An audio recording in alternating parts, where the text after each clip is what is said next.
오늘도 말씀과 함께 하루를 시작하는 여러분에게 하나님의 은혜와 평강이 가득하시길 주님의 이름으로 축복합니다. 네, 계속해서 여호수아의 말씀을 같이 묵상합니다. 오늘은 특별히 이사야서 10장 1절부터 11절까지의 말씀입니다. 오늘 본문 말씀은 그제 이사야 9장 말씀에서 얘기하고 있는 것과 계속해서 연결해서 얘기하고 계십니다. 9장에서 전반부에서 하나님께서 이스라엘 백성들에게 소망을 주시고, 그렇지만 그 소망이 어떻게 이루어져야 할 것인지에 대해서 말씀하시는 중에 북이스라엘을 향해서 4개의 경고의 말씀을 하고 계십니다. 어제 본문에서 이제 3가지 경고의 말씀이 나왔고, 오늘 본문에서 4번째 경고의 말씀과 그리고 아수르를 향한 하나님께서 어떤 생각을 갖고 계신지에 대해서 말씀하고 있습니다. 그 경고의 말씀 이전에 하나님께서 이스라엘 백성들에게 소망을 주셨던 말씀을 먼저 보면요, 27일 날 본문이었죠. 9장 6절 7절 말씀을 보면 제가 읽겠습니다. 이는 한 아기가 우리에게 낳고 한 아들을 우리에게 주신 바 되었는데 그의 어깨에는 정사를 메었고 그의 이름은 기묘자라 모사라 전능하신 하나님이라 영존하시는 아버지시라 평강의 왕이라 할 것임이라. 그 정사와 평강의 더함이 무궁하며 또 다윗의 왕자와 그의 나라에 군림하여 그 나라를 굳게 세우고 지금 이후로 영원히 정의와 공의로 그것을 보존하실 것이라. 만군의 여호와의 열심히 이를 이루시리라. 아멘. 네, 본문 속에서 하나님께서 이스라엘 백성들에게 주신 소명은 한 아기를, 우리 구주를 세우시겠다라고 말씀하십니다. 그리고 그 구주를 세우신 이유가 9장 7절에서 얘기하고 있는 것처럼 다윗의 왕자와 그의 나라를 견고하게 세우고 그리고 그것을 영원히 보존할 것이다 라고 말씀합니다. 그런데 그 앞에서 중간에 얘기하고 있는 것이 무엇이냐면 영원히 정의와 공의로 보존하시겠다라고 말씀합니다. 그렇기 때문에 이스라엘 백성들 속에 있는 정의롭지 못하고 공의롭지 못한 것들에 대해서 지적하고, 그리고 그것이 변하여 하나님 앞에서 하나님께서 기뻐하시는 공의와 정의가 선포되어지고 하나님께서 기뻐하시는 예배 공동체로 다시 회복되어지기를 원하신다라고 하는 것을 볼 수가 있습니다. 그것에 대해서 표현하기를 여호와의 열심이라고 표현하고 있습니다. 하나님께서 아주 열정적으로 자기 백성들을 사랑하고 소망을 주고 그 소망 가운데서 회복되어지는 것들을 보고자 하신다라고 하는 것을 볼 수가 있습니다. 친히 하나님께서 그 일들을 행하고 계신다라고 하고 있으니 우리가 할 일이 무엇입니까? 거기에 동참하는 거죠. 하나님이 일하심 가운데, 하나님의 역사하심 가운데 우리가 기쁨으로 동참하는 것, 거기에 원리가 있습니다. 오늘 본문에 나오고 있는 그 북이스라엘을 향한 하나님의 4번째 경고가 무엇인가 한번 보았으면 좋겠습니다. 그 결국을 먼저 봤으면 좋겠는데요. 4절 말씀입니다. 4절 같이 읽어볼까요? 시작. 포로된 자의 아래에 굽으리며 죽임을 당한 자 아래에 엎드러질 따름이니라. 그럴지라도 여호와의 진노가 돌아서지 아니하며 그의 손이 여전히 퍼져 있으리라 라고 말씀하십니다. 포로가 될 뿐만 아니라 포로되 전에 자기가 포로로 삼았던 그 사람들이 다시 자기를 포로로 삼고 그리고 그들 앞에 무릎 꿇고 머리 숙여야만 되는 그런 상황에 처하게 될 것이다 라고 얘기합니다. 자, 그런데 그럼에도 불구하고 여호와의 진노가 돌아서지 아니하며 그의 손이 여전히 펴져 있으리라 라고 그렇게 말씀합니다. 어제 본문인 12절, 17절, 21절에서도 동일하게 여호와의 진노가 돌아서지 아니하며 그의 손이 여전히 펴져 있으리라 라고 말씀하시면서 계속 경고하시고 있는 그 경고의 연속입니다. 그럼 이렇게 경고하시는 이런 심판이 있을 것이다 라고 말씀하시는 그 이유가 무엇인가? 1절과 2절 말씀 같이 보겠습니다. 1절과 2절의 이유가 나옵니다. 시작. 불의한 법령을 만들며 불의한 말을 기록하며 가난한 자를 불공평하게 판결하여 가난한 내 백성의 권리를 박탈하며 과부에게 토색하고 고아의 것을 약탈하는 자는 화 있을진저. 그들이, 리더들이, 지도자들이 불의한 법령을 만들었다. 그리고 불의한 말을 기록했다. 그러니까 재판의 결과로서 이렇게 적어 놓은 것을 얘기하는 거죠. 가난한 자들을 불공평하게, 그러니까 힘이 없고 약한 자들에게 불공평하게 했다라고 하는 겁니다. 그리고 힘이 없고 약한 과부와 고아의 것을 약탈에다가 자기의 곳간에 놓아두어 있는 그런 상황을 얘기하고 있습니다. 이들이 이렇게 죄를 짓기에, 악을 행하기에 용기를 낼 수 있었던 이유가 무엇일까요?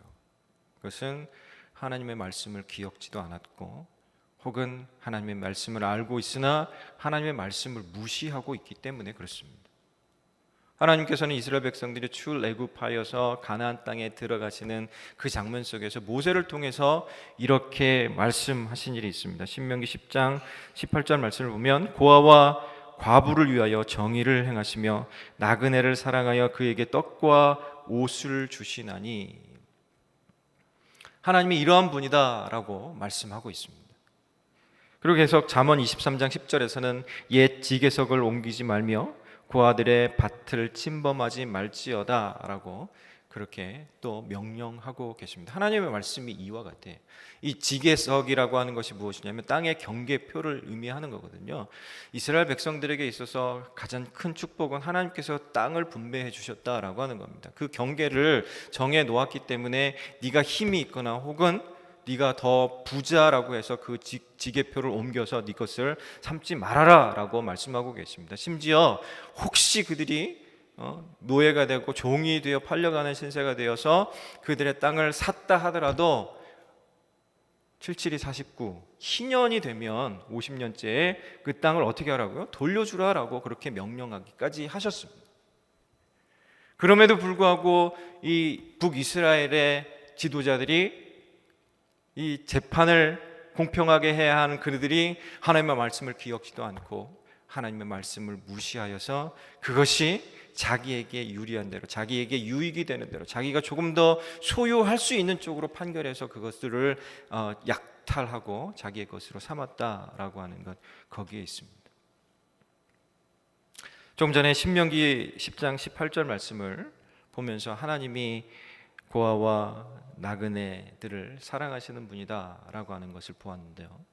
그 이유가 무엇이냐면, 하나님께서 그런 분이실 수밖에 없는 이유가 무엇이냐면 신명기 10장 17절에 나옵니다. 너희의 하나님 여호와는 신 가운데 신이시며 주 가운데 주시오 크고 능하시며 두려우신 하나님이시라.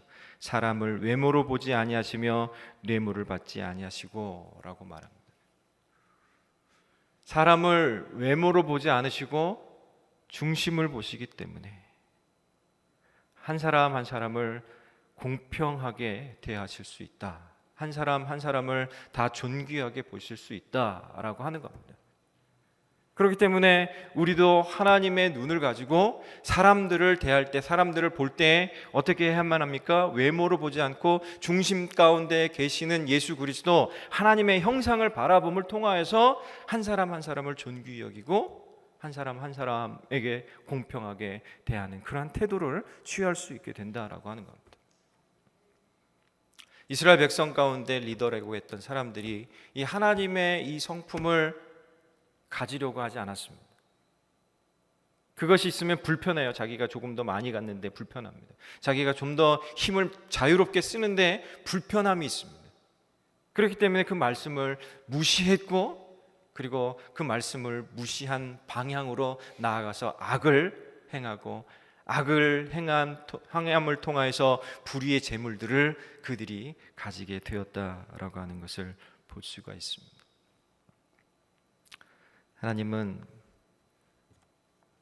이 9장 7절에서 얘기하신 것처럼, 말씀하신 것처럼 이 정의와 공의를 회복하심을 통해서 다윗의 나라, 하나님께서 주권을 주신 그 다윗의 나라가, 요즘 말로 표현하면, 신약 시대의 말로 표현하면 하나님 나라가 영원하도록 하기 위해서 정의와 공의를 회복하시겠다라고 말씀하십니다.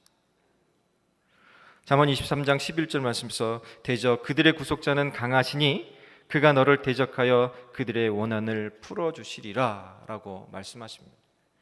정의와 공의이신 하나님께서 그들 속에 있는 억울한 것들, 불공평하게 당했던 것들, 그것들을 회복시켜 주시겠다라고 말씀하십니다. 그것을 통해서 하나님의 나라가, 하나님께서 약속하신 그 다윗의 위가 영원히 견고하게 서게 하시겠다라고 말씀하고 있는 겁니다. 그렇기 때문에 오늘날 우리가 삶을 사는 나라는 어느 나라입니까? 미국이지만 실제 우리가 사는 나라는 하나님 나라잖아요. 이 하나님 나라 속에 사는 중에 늘 우리가 가져야 하는 마음, 태도는 바로 하나님이 가지신 정의와 공의를 통하여서 하나님 나라가 영원하고 견고하게 세워지는데 한 부분을 담당하여 함께 동참하겠습니다 라고 하는 그러한 태도가 되어야 할 줄로 믿습니다. 하나님은 늘 이 불의한 재판에 대해서, 그리고 불의한 재물을 취하는 것에 대해서 하나님께서 미워하십니다. 그리고 그 미워하실 뿐만 아니라 반드시 그것에 대한 보응을 하십니다. 이사야 1장 17절 말씀, 우리가 처음 읽었던 이번 달 큐티 시작할 때 읽었던 본문인데요. 이사야 1장 17절에서 하나님께서 이렇게 얘기하십니다. 선행을 배우며 정의를 구하며 학대받는 자를 도와주며 고아를 위하여 신원하며 과부를 위하여 변호하라. 하나님의 마음은 그들을 변론하는 겁니다. 변호하는 겁니다. 그들을 보호하는 겁니다.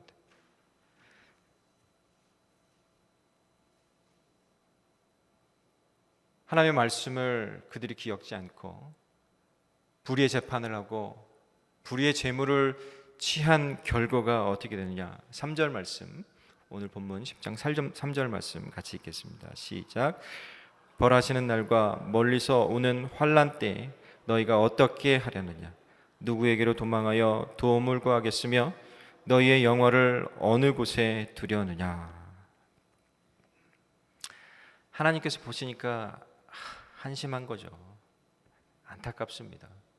지금 한순간을 살아가기 위해서 불의의 재판을 하고 불의의 재물을 취하지만 그것에 대한 보응으로서 하나님께서 곧 환난 날이 오게 되게 돼요. 멸하시는 날이 오게 하시겠다. 그러면 그때에 너희가 쌓아놓은 네 나름대로의 의와 네 나름대로의 그 재물, 불의의 재물을 어디다 맡기고 어디에 의탁하려 하느냐라고 그렇게 하나님께서 말씀합니다. 베드로 사도도 베드로전서 4장 18절에서 또 이 의인이 겨우 구원을 받으면 경건하지 아니한 자와 죄인은 어디에 서리요. 그리고 마지막 심판을 묘사하고 있는 요한계시록 6장 17절에서는 그들의 진노의 큰 날이 이르렀으니 누가 능히 서리요. 하나님의 진노 앞에서 당당하게 서 있을 수 있는 죄인이 없다라고 하는 겁니다. 불의한 재판을 하고 악을 행하고 또 불의한 재물을 가진 이들이 하나님의 진노 앞에서 당당하게 서 있을 수 있는 이들이 없고 의탁할 때도 없는 그런 상황들. 그래서 호세아 선지자는 그들의 모습을 이렇게 한탄스럽게 얘기합니다. 에브라임은 북이스라엘 의미하죠. 에브라임은 어리석은 비둘기같이 지혜가 없다. 여러분 지혜가 있으십니까? 없으십니까? 예수 그리스도 안에 있는 여러분에게 지혜가 있는 줄로 믿습니다. 예수 그리스도로 말미암아 있는 지혜, 그 지혜 때문에 불의한 것을 쫓아가는 것이 아니라, 불의한 것을 나의 의입니다라고 엉뚱한 주장을 하는 것이 아니라, 불의한 재물이 내가 가진 소유입니다라고 주장하는 것이 아니라 예수님만이 나의 의이시고 예수님만이 나의 재물이십니다. 나의 유업이십니다. 나의 기업이십니다라고 고백할 수 있는 저와 여러분, 지혜로운 그리스도인들 될 수 있기를 간절히 소망하고 축복합니다. 우리가 신앙생활을 시작했던 상황들을 가만히 살펴보면요, 하나님께서 은혜 베풀어 주셔서 그 신앙생활들을 시작하게 되었던 것을 봅니다. 그런데요, 어떤 사람들은 의도를 가지고 종교에 귀의하려고 하기도 합니다. 왜 그런 마음을 갖느냐면, 우리들이 살고 있는 이 세상이 세속주의적이고 물질주의적이고 물질 만능주의적인 그 삶이기 때문에 그렇습니다. 물질 만능주의인 삶 속에서, 세상 속에서 승리하는 결과가 뭐예요? 자기가 물질을 많이 가졌다라고 하는 것, 물질 때문에 힘을 많이 가지게 되었다라고 하는 것, 그것을 가지고 내가 성공했다 혹은 승리했다라고 그렇게 판단하지 않습니까? 여러분 어때요? 옛날에 그랬었던 적 있었었죠?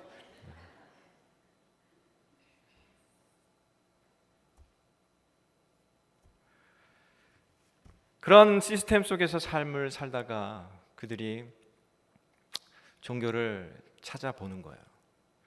이 조정민 목사님은, 베이직 교회를 섬기시는 조정민 목사님은 이 왜 예수인가라고 하는 책 속에서 그 부분에 대해서 이렇게 언급합니다.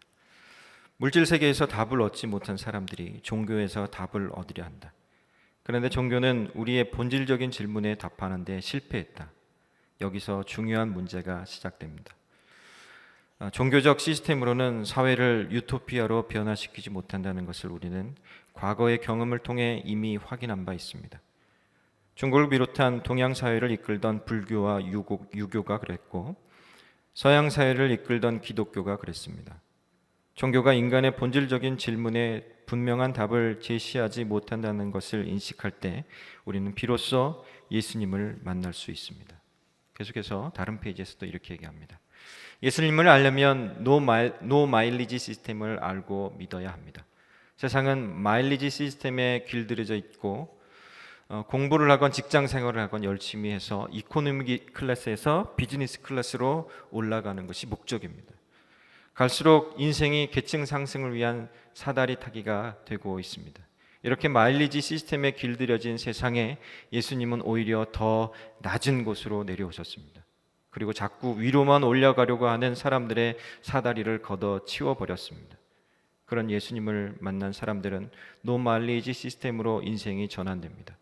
그래서 그리스도인은 세상과 구별될 수밖에 없습니다. 교회는 세상과 전혀 다른 삶의 방식을 따르는 사람들의 공동체인 것입니다. 라고 그렇게 쓰고 있습니다. 그렇죠. 우리가 비행기를 가끔 타게 되잖아요. 그러니까 한국도 방문하고 또 여행도 하다 보니까 마일리지가 쌓입니다. 그 마일리지를 쌓는 목적이 뭐예요? 그거 가지고 비즈니스 클래스로 업그레이드 해가지고 두 다리 쭉 뻗고 잠자면서 한번 가봐야 되겠다. 그 비즈니스 클래스에서 끓여주는 라면 한번 먹어봐야 되겠다라고 하는 그런 마음으로 하잖아요. 우리가 신앙생활을 할 때도 그런 마일리지를 쌓듯이 하나님 앞에서 뭔가 선을 행하거나 봉사를 하거나 섬기거나 그런 목적으로 그것을 해서는 안 된다라고 하는 겁니다. 왜냐하면 우리는 예수님의 모범을 따르는 사람들이기 때문에 그렇습니다. 예수님이 낮아진 것처럼 우리가 낮아져서 더 겸손해져서 그 주님께서 보여주신 그 사랑을 보여주고 실천하기 위해서 신앙생활을 하는 것이기 때문에 그렇습니다. 그것을 잊어버리면요, 오늘 본문에서 하나님께서 경고하고 있는, 심판하시겠다라고 경고하고 있는 북이스라엘의 리더들처럼 자기들이 소유하는 것, 자기들이 힘쓸 수 있는 것, 그것에 초점을 맞추면서 살게 된다라고 하는 겁니다. 그렇게 살 뿐만 아니라 교회 안에서도 조금 더 높은 자리, 조금 더 그럴듯해 보이는 자리, 그것을 차지하기 위해서 싸움도 불사하게 된다라고 하는 겁니다. 바라기는 우리가 함께 신앙생활하는 이 공동체 안에서는 더욱더 낮아지고 겸손하여서 하나님께서 원하시는 예배 공동체의 모습, 그것이 회복되어지는 놀라운 역사가 있기를 간절히 소망하고 축복합니다. 그런데 사람이다 보니까 그런 유혹이 물질 만능주의 속에서 이 몸에 밴 그런 습관, 그 유혹들이 찾아올 때가 있잖아요. 그때는 어떻게 해야 될까요? 그것을 어떻게 떨쳐버릴 수 있을까요? 그것은 바로 야고보 사도가 얘기한 것처럼 오직 각 사람이 시험을 받는 것은 자기 욕심에 끌려 미혹됨이니 욕심이 잉태한즉 죄를 낳고 죄가 장성한즉 사망을 낳느니라. 그 욕심의 끝이 무엇인지에 대해서 생각하고 그 생각이 드는 순간 얼른 잘라버리는 겁니다. 그 욕심을 얼른 잘라버리는 거예요. 명예욕을 잘라버리고 물질욕을 잘라버리고 권력욕을 잘라버리고 함을 통하여서 다시 그 죄 가운데 들어가지 않도록 힘쓰는 것이 우리들이 가져야 할 태도인 줄로 믿습니다. 하나님께서 북이스라엘을 경고하심을 통하여서 이 남유다 예루살렘 하나님의 백성들에 대해서 이렇게 경고하시는 것처럼 또 다른 나라를 통하여서 하나님께서 이스라엘 백성들에게 교훈하십니다. 그것은 5절 말씀 이하에 나오고 있는 아수르입니다. 5절과 6절 말씀 같이 한번 읽어보겠습니다. 5절 6절 시작. 아수 사람은 화 있을진저 그는 내 진노의 막대기요 그 손의 몽둥이는 내 분노라. 내가 그를 보내어 경건하지 아니한 나라를 치게 하며 내가 그에게 명령하여 나를 노하게 한 백성을 쳐서 탈취하며 누락하게 하며 또 그들을 길거리에 진흙같이 짓밟게 하려 하거니와. 하나님께서 아수르를 세우셨습니다. 누구를 위해서 아수르를 세웠을까요? 이스라엘 백성들, 하나님의 자기 백성들, 하나님의 백성들을 위해서 아수르를 세웠습니다.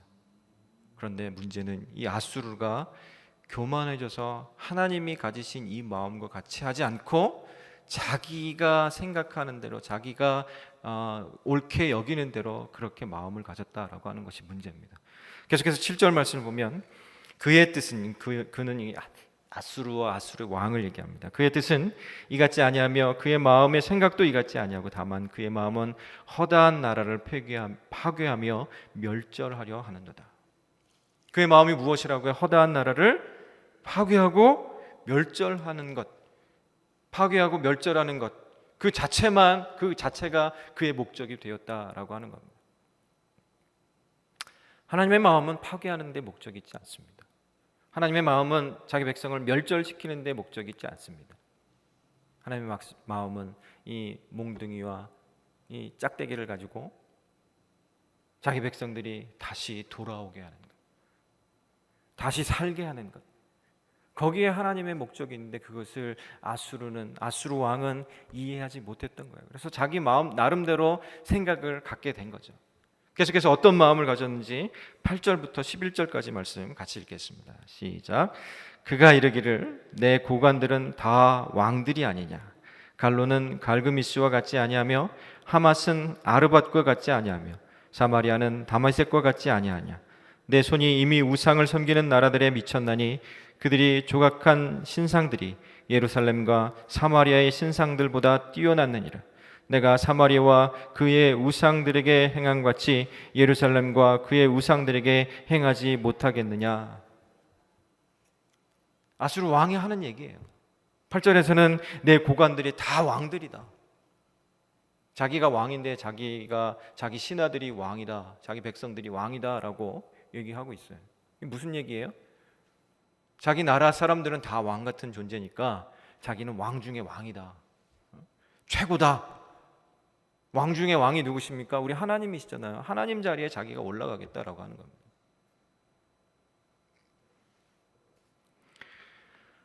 구절에서 얘기하고 있는 이 6개의 성읍들은 그 아수르가 정복한 그 도시들을 얘기합니다. 그러니까 이것을 통해서 자기 군대가 얼마나 강한지 자랑하고 있는 거예요.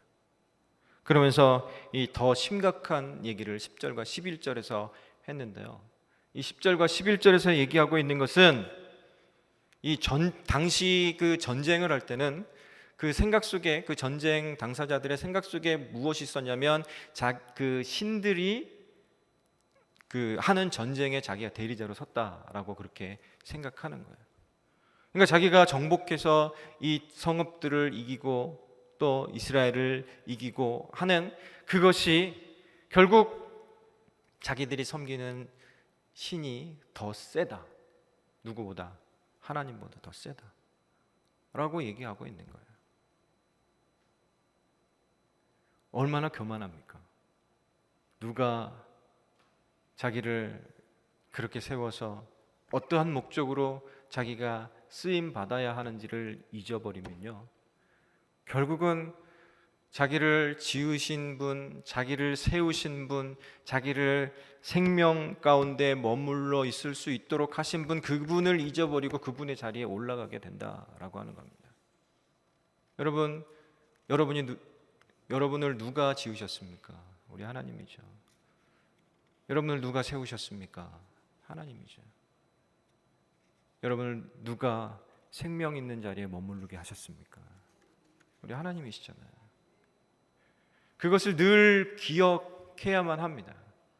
그렇지 않으면 이 아수르 왕처럼, 이 아수르 사람들처럼 교만해지는 거예요. 늘 우리가 성령 충만해야 되는데 교만 충만해지면 그 결과가 어떻게 되겠습니까? 하나님 앞에서 이러한 것들을 넘어서야만 합니다. 이러한 것들을 넘어서지 않으면 자기가 가지고 있는 어떤 생각, 이념, 그런 것들을 통하여서 세상 가운데서 자기 마음대로 좌지우지할 수 있다라고 하는 생각을 갖게 됩니다. 히틀러가 유태인들을 600만 명이나 죽였잖아요. 근데 그 근거가 무엇이냐면 이 당시에 고비로라고 하는 프랑스 그 철학자가 쓴, 인류학자가 쓴 논문에서 시작됩니다. 그 논문이 무엇이냐면 인간 불평등 기원론이라고 하는 책입니다. 거기에서 아리안족만이 특별히 선택받았다라고 하는 이상한 논리를 주장했고, 그것이 분별력 없이 그 사람들 속에 확산이 된 거예요. 그리고 히틀러도 그것에 근거해 가지고 이 유태인들, 이 전응한 인종들은 다 죽여야 된다라고 하는 그런 목표를 가지고 전쟁을 일으키고 죽이고 했던 거죠. 하나님 앞에서 우리가 존귀하게 세움 받았습니다. 내가 존귀하게 세움 받은 것처럼 내 옆에 있는 사람이 존귀하게 세움 받았습니다. 우리가 존귀하게 세움 받은 것처럼 세상에 죽어가는 영혼들도 존귀하게 하나님께서 지으셨습니다. 저들을 바라볼 때에도 늘 하나님의 마음으로 존귀히 여기면서 저들 속에 진짜 있어야 할 것이 무엇인가에 대해서 생각하고 실천해야 할 줄로 믿습니다.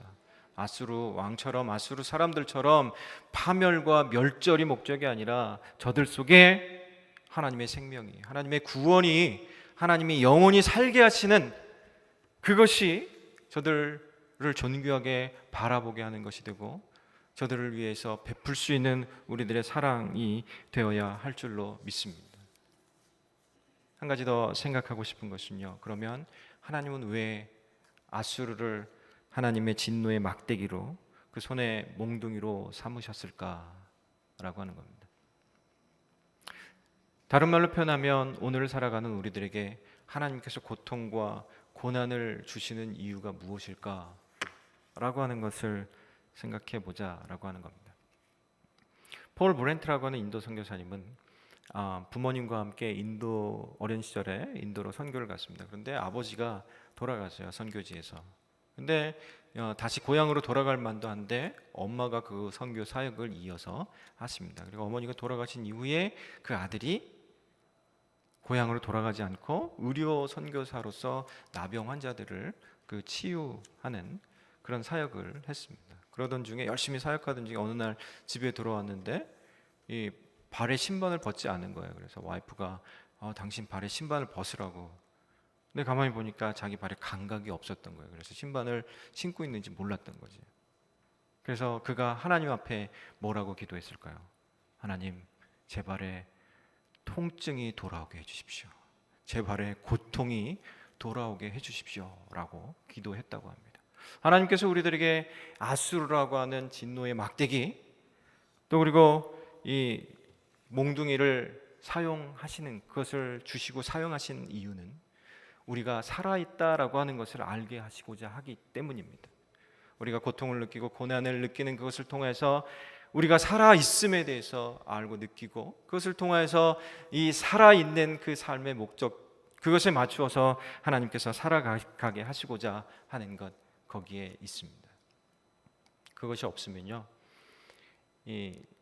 그 10월 17일이면 종교개혁 500주년이 기념일이 되는데요. 1517년 10월 30일에 비텐베르그 대학 그 성전 문에 놓았던 95개의 반박문에 써 있는 것처럼 이 교황과 캐톨릭이 행했던 것과 같이 교회도 그렇게 될 수 있습니다. 여러분 자신이 그렇게 될 수도 있습니다. 그때 한옥 목사님은 종교개혁 히스토리라고 하는 책에서 그 상황을 이렇게 묘사하고 있습니다. 여기서 루터는 로마 카톨릭 교회의 세 가지 주요 정책을 비판한다. 즉 면죄부 판매, 죄 용서에 관한 교황의 권위, 교회의 참된 보화에 관한 것이었다. 좀 더 자세히 말하면 이렇다.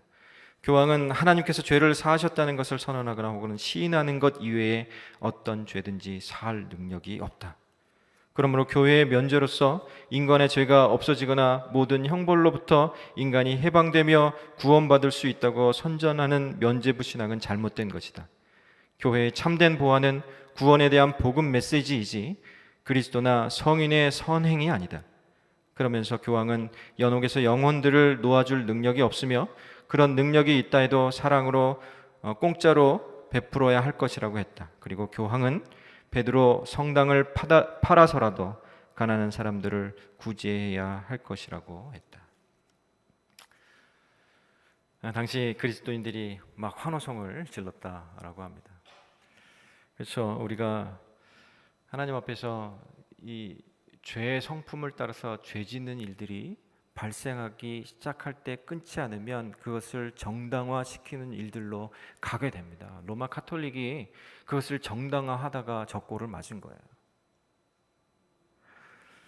존 오웬 목사님은 그 죄 죽이기라고 하는 책에서 죄를 끊는 것에 대해서 이렇게 말씀하고 있습니다. 로마 카톨릭은 정욕을 죽일 수 있기 위해서 먼저 믿음을 가질 필요가 있음을 전혀 시사하지 않았습니다. 되려 믿는 대신 죄를 죽이라고만 사람들을 다그칩니다.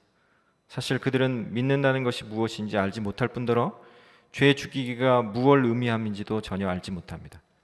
그들에게 있어서 믿음이란 자기를 교회에서 가르치는 교리에 보편적으로 찬동하는 것에 불과합니다. 죄 죽이기는 사람으로 하여금 삶의 어떤 과정에 대하여 하나의 서약을 받아내는 것에 불과하다고 생각합니다. 그래서 그 서약 안에서 이 세상에 속한 것들을 사용하지 않겠다고 맹세합니다. 물론 얼마간의 상당한 보상을 염두에 두지 않고는 그러한 일도 하지 않습니다. 그런 사람들은 성경이나 하나님의 능력을 도무지 알 수 없습니다. 결국 죄 죽이기를 자랑하는 그들의 떠벌림은 자기들의 부끄러움을 자랑하는 것에 불과합니다. 우리가 늘 기억해야만 합니다. 하나님의 경고의 말씀이 주어졌을 때 내 속에 죄된 요소가 있는가? 하나님의 경고의 말씀이 주어졌을 때 이 본문 속에 나와 있는 이들처럼 행하고 있는 것은 아닌가? 북이스라엘의 리더들처럼 혹은 아수르 사람들처럼 자기 존재에 대해서 분명한 이해하지 못하고 하나님의 말씀에 대해서 기억하지 못하거나 무시함을 통해서 그 죄 죽이는 것을 멀리하고 그 죄를 정당화하고 변명하고 하는 일들로만 일삼고 있지 않는가? 늘 우리는 그것을 생각해야만 합니다. 존 오웬 목사님은 죄 죽이기라고 표현을 하고 있지만 영어 표현을 보면 to kill, 죽이는 것이 아니라 to kill sin이 아니라 죄를 괴롭힌다라고 하는 표현을 쓰고 있습니다. 사실 우리가 죄를 단번에 죽일 방법은 없습니다. 우리가 죄 용서함을 받지만 또다시 죄를 짓잖아요. 그 죄를 질 때마다 그 죄를 우리가 괴롭히는 겁니다. 죄가 우리를 괴롭히게 하는 것이 아니라 우리가 죄를 괴롭혀서 죄가 우리로부터 도망치도록 만드는 그러한 일들을 해야 한다라고 하는 겁니다. 여러분, 오늘 한날의 삶을 사시는 중에 하나님께서 우리를 향하여서 어떤 세미한 음성으로, 어떠한 환경으로 우리들에게 경고의 말씀을 주실지 모릅니다. 그때 듣고 당연하게 자연스럽게 하나님의 말씀 앞에 부복함을 통하여서 죄를 죽이는, 죄를 괴롭혀서 더 이상 우리 가운데 죄가 살지 못하고 떠나가도록, 그래서 하나님의 의만이, 그리스도 예수 그리스도의 복음만이, 십자가만이 우리 가운데서 살아 역사할 수 있도록 하는 그런 모습으로 한날의 삶을 함께 살아가는 저와 여러분, 우리 새생명 비전교회가 될 수 있기를 간절히 소망하고 축복합니다.